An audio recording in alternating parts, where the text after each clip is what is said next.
Paparan berita hari ini. Sarawak capai 62% penggunaan tenaga boleh diperbaharui. Kajian teknikal sambungan kabel bawah laut ke Singapura dan Semenanjung Malaysia lengkap. Sarawak manfaatkan peluang percepat penubuhan grid kuasa ASEAN.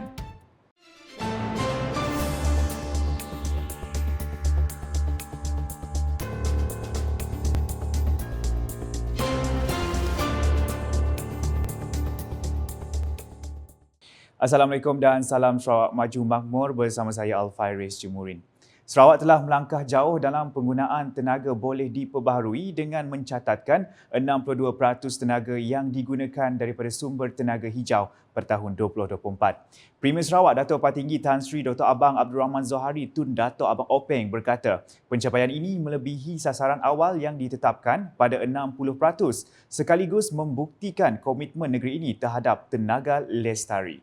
2024, we have already exceeded our 60% renewable energy target, with 62% of our energy mix coming from renewables.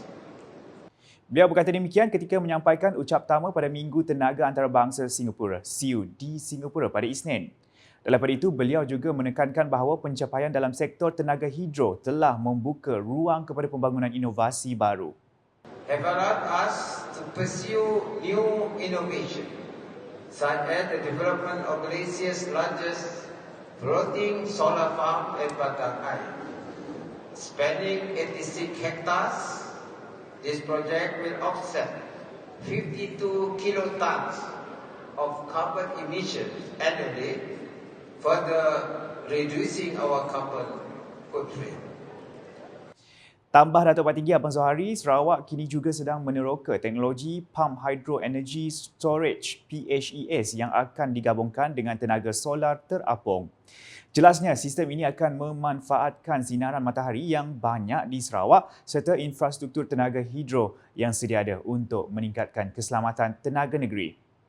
Premier Sarawak turut berkongsi lawatan beliau ke stesen tenaga Drax di United Kingdom di mana beliau menyaksikan bagaimana sebuah loji yang dahulunya menggunakan arang batu telah diubah menjadi contoh tenaga bersih melalui penggunaan biogesim.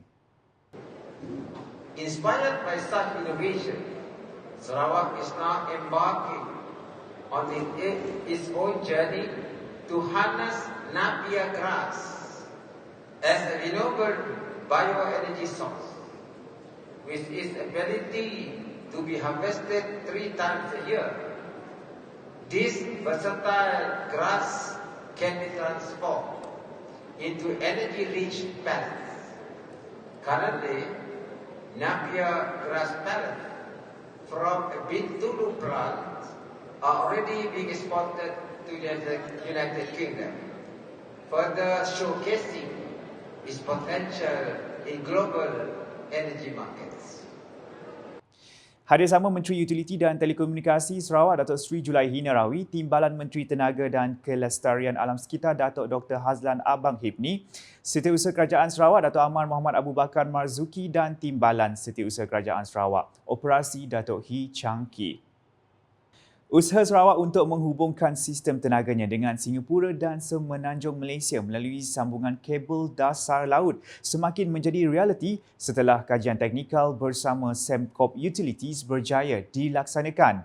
Menurut Premier Sarawak, Dato' Patinggi Tan Sri Dr. Abang Abdul Rahman Zohari Tun Dato' Abang Openg, rundingan komersial bagi sambungan ini sedang berjalan dengan baik.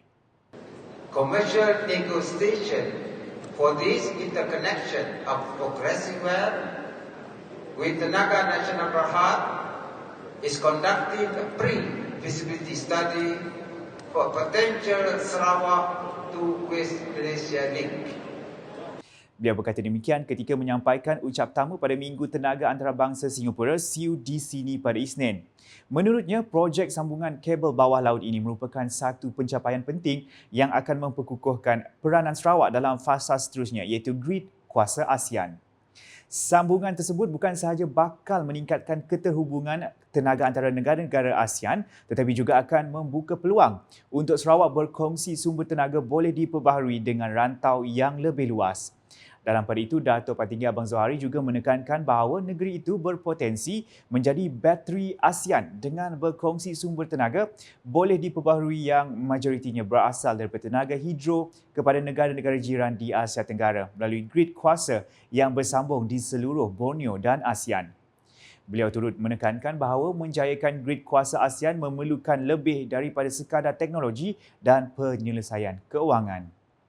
It will need political will, policy alignment, harmonization of regulation and standards, infrastructure development, and regional cooperation.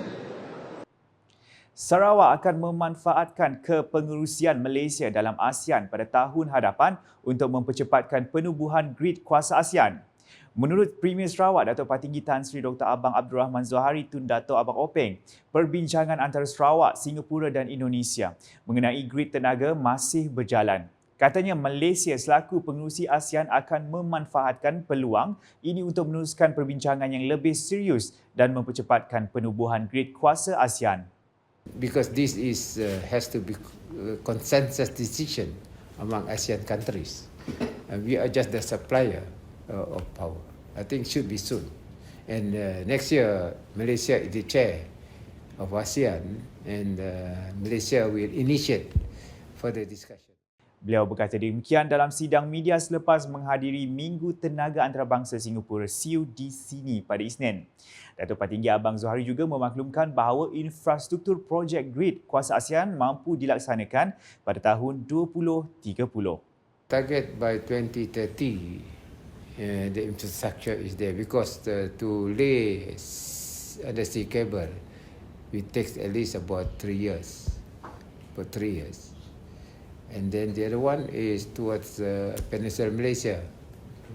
And then we have to also lay another sea cable to Peninsula Malaysia that will enhance Tenaga Nasional supply of renewable energy.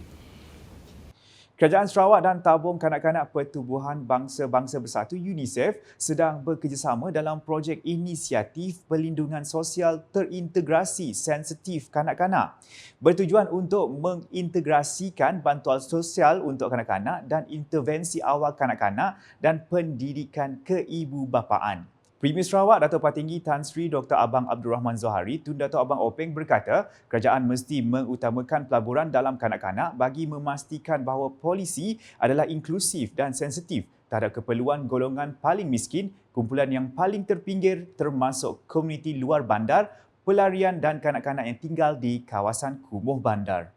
This ongoing collaboration reflects our commitment toward constantly improving social protection and nutritional outcome of children in Sarawak. Our initiative aims to ensure that no child is left behind, and we are committed to improving access to education and healthcare for all. Beliau berkata demikian dalam ucapannya yang dibaca oleh Timbalan Premier Sarawak, Dato' Ahmad Douglas Uga Embas semasa majlis pembukaan persidangan Polisi Sosial Serantau 2024 yang diadakan di sini pada Selasa. Tambah Dato' Patinggi Abang Zohari, sejak tahun 2020, kerajaan telah memperkenalkan allowance pasca Natal bantuan ibu bersalin kepada wanita hamil serta dana endowment untuk meningkatkan kesejahteraan kewangan kanak-kanak pada masa depan. Persidangan selama 3 hari yang bertemakan mengutamakan pelaburan dalam kanak-kanak di kawasan yang berubah dihadiri oleh 250 peserta termasuk 100 delegasi antarabangsa dari 14 negara di seluruh Asia Timur dan Pasifik. Persidangan ini mencerminkan komitmen kuat kerajaan Sarawak untuk memperjuangkan hak kanak-kanak dan membina sistem perlindungan sosial yang inklusif. Peserta berpeluang untuk terlibat dalam perbincangan yang mendalam bertujuan untuk meningkatkan polisi sosial dan memupuk kesejahteraan komuniti terutama kanak-kanak.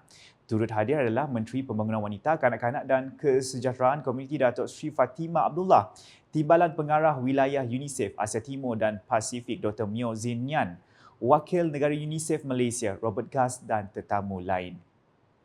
Kementerian Sumber Manusia Kesuma melancarkan operasi bersepadu bermula hari ini hingga 23 Oktober 2024 di bahagian Kuching.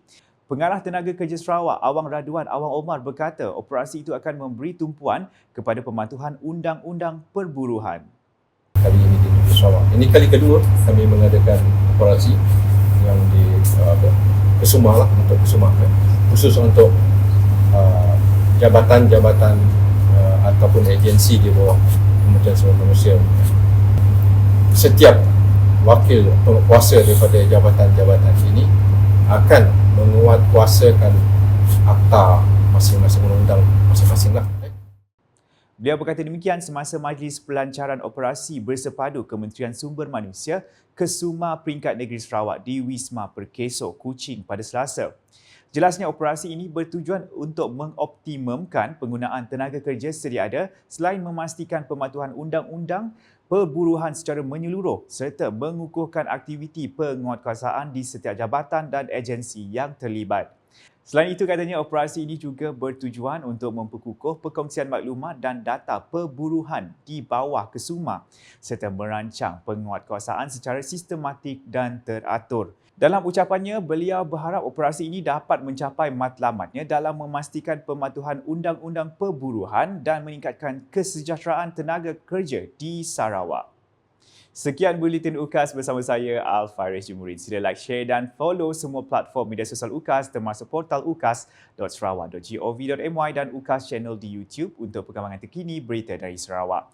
Mengakhiri berita hari ini dengan sorotan Minggu Tenaga Antarabangsa Singapura SIU pada Isnin. #Saluran Informasi Rakyat. Salam UKAS.